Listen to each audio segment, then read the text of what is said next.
I'm not sure if Kalin is playing Terran or Protoss. He plays both on a very, very high level. In tournaments, often he does play Protoss though. So that might be another PvP. I did message Bling as well. Would love to stream him against Nurture. I'm not sure if that's going to be possible. Anyways, 1 second.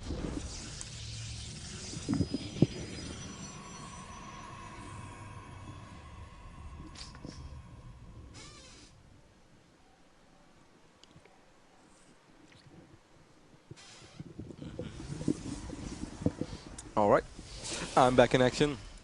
Here we go with the second map of this best of 3, where you're watching the Intel Extreme Masters Qualifier today. 2 players will be able to qualify for Gamescom, the Intel Extreme Masters Global Challenge, the real kickoff of Season 6. Really looking forward to it. It's going to be an amazing season. Last Sunday we saw Empire Cos and Millennium Dicestar qualifying, so 2 East European Terran players, one from Ukraine, one from Poland, managed to qualify. And well, I'm very curious to see who's going to make it this time. SaSe definitely has a good shot, and he's been playing very solid so far, but the road is still hard. The grid is very stacked, as you guys could see. Really a lot of good players. So it's going to be far from easy for these guys. Chrono Boost went off on the Nexus. For SaSe, let's keep a close eye on the energy count. It's cross-map Metalopolis though, so not really a position where I expect any kind of funky early gates either, or any kind of Chrono Boost on the gate race instead of on the cybernetic score on the Nexus. But we'll see. Keep a close eye on it. MaNa scouting the main base right now from SaSe. MaNa right there whopping in his cybernetic score after the second pylon, so far everything's standard. MaNa is a couple of seconds ahead though. MaNa right now chasing this scouting pro from SaSe. I'm personally not a big fan of it. SaSe once again stealing the gas from MaNa. How is MaNa gonna react to it this time? He's making a Zealot already. Are you gonna Chrono Boost it, MaNa? I think actually it's not that bad to just Chrono Boost out your Zealot and then go for the Assimilator. Okay, your gas economy is still gonna be slightly weaker and you'll be a little bit behind. What is MaNa doing? He's putting so many probes. Oh, MaNa! Okay, he will be able to take out the scouting probe from SaSe though, but I still don't think it's worth it. As silly as that might sound, I just don't think it's worth it. Unless he really wants to hide something, but what are you gonna hide? SaSe knows right now. SaSe has the Assimilator, so SaSe knows, okay, he's not going to go for any kind of really funky tech. He can't afford a 1-gate robo build right now, since his gas economy is going to be way too weak for that. And if he wants to do it, I can do the same, since my gas economy is better. And PvP is all about gas, certainly when it's 1 base against 1 base. You want to get Blink Stalkers out as soon as possible, you need gas. If you want to get Colossi out as soon as possible, you need gas. And certainly if you want to get Thermal Lens as well, which is normally decision you have to think really well about if you go for those one base timing attacks, which are very strong in PvP. Stronger than in any other matchup, I think. We do see the robotics facility going down for MaNa after all. So he is going for that 1-gate robo, even though the robo wasn't as fast as it could be. His gas economy is still going to be a little bit weak though. I still think MaNa will want to go for that probably very fast Colossi, which is going to work in his advantage. But on the other hand, I don't think it changes that much. The Colossi is still going to be later than normal. SaSe will have map control for quite some time. He's going to be the player with Blink Stalker, so he's going to have the units on the map, while MaNa is going to have the units in his base. That is, of course, if he's actually going to play Colossi, which I think he does. MaNa is going to try to put a little bit of fake pressure on SaSe, but he knows he can't wipe out this ramp. Basically, every player that played against SaSe today lost a Stalker by picking up this ramp. Always pick for nice fake 4-gate right here by MaNa. Really liking it. MaNa sacrificing the probe over here. Probably hoping that SaSe is going to wipe in more Stalkers. I mean, more sentries, but SaSe doesn't fall for that. He's going to even walk out right now, so SaSe is quite confident in this one. I still really liked what MaNa tried to do over there, giving your opponent the idea you want to 4-gate. I mean, if SaSe panics and he warps in 2 sentries, he pretty much destroys his own gas economy, at least for a minute or 2. But SaSe did not fall for it, just wiped in Stalkers, even cancelled the pylon, which was the full wall off. So good job right there by SaSe. Moving out right now, he won't be able to do that much though. I mean, this is quite a nice ramp to defend against Blink Stalkers in general. We have an Immortal on the field already for MaNa. Do we have a Robotics Bay? Nope, no Robotics Bay as of yet. Oh, SaSe is going to have to be careful. SaSe has no idea yet about the Immortal. Nice job right there by MaNa hiding that Immortal. Did SaSe see the Robotics facility though? No, he didn't see it. So actually this is really good what MaNa managed to do over there, really hiding his Immortal. Now he's actually moving out. What's up with this force field? It's really bad for both players. Okay, SaSe was... No. Did MaNa drop it? I have no idea which player dropped that force field, but it was a bad force field in either case. And there we go, SaSe is going to start with his Blink Stalker Raspberry, but here we have that heavy Immortal. 50 damage a hit on these Stalkers, and that makes microing quite tough.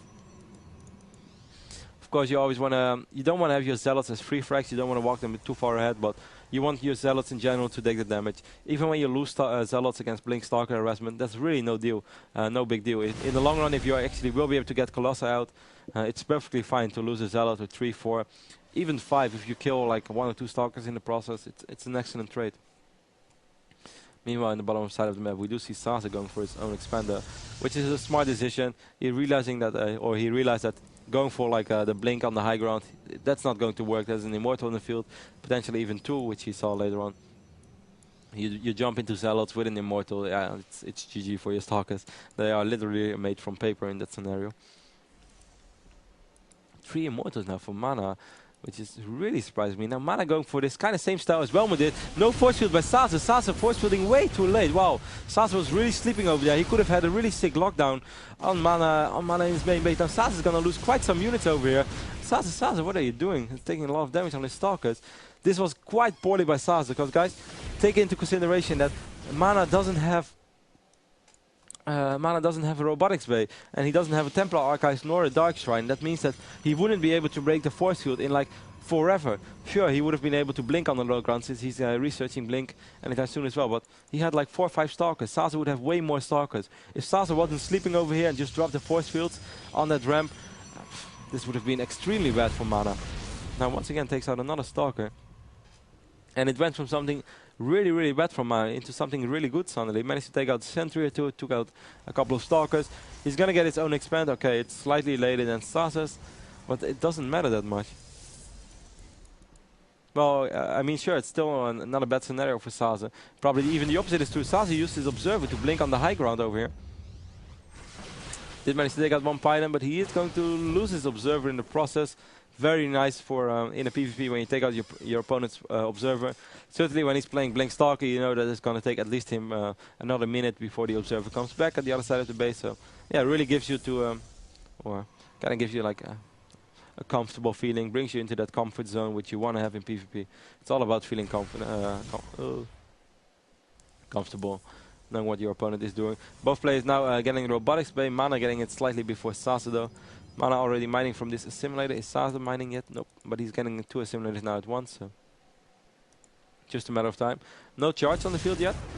Meanwhile, a small Stalker exchange went down. Both players have blink right now, so they are able to catch up.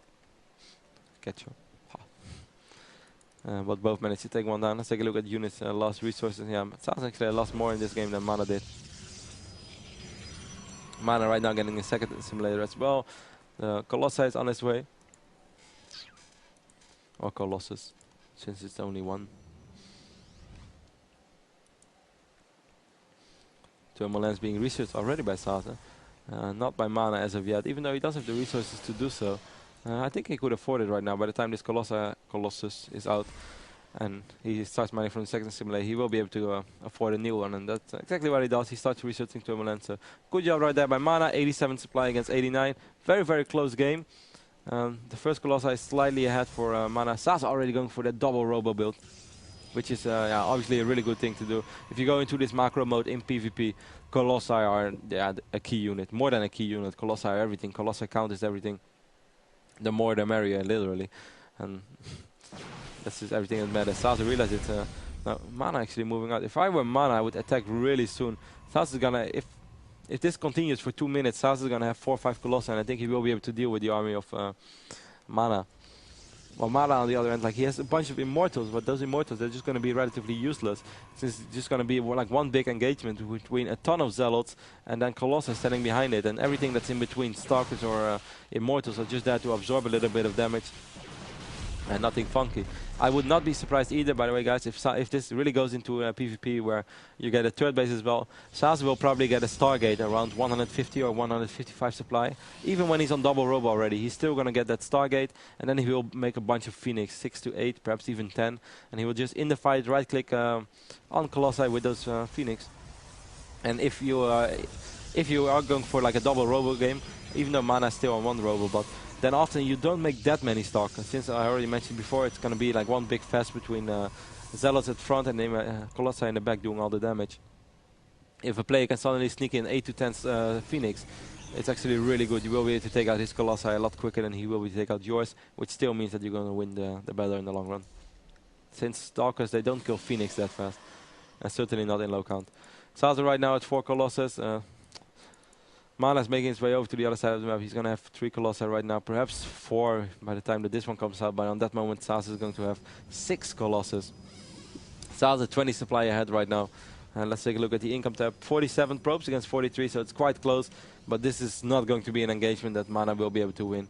It's going to need more than a miracle to do so. Even though he does... Ooh, MaNa, what are you doing? Is this part of the plan? Well, no graphic bug right there. SaSe now going for the offensive blink, running into the Colossi from MaNa as well. SaSe still 17 supply ahead. Good blink right there. I don't think he had to retreat as of yet. I'm very curious to see how MaNa is going to handle this battle. Like, what is he going to do with his Immortals? Is he going to do something good? Is he going to bring them in a good position? I don't know. It doesn't really seem like it. SaSe's army is just a lot bigger. Better arc as well. The Immortals right now focusing on Zealots. That's not what you want to have.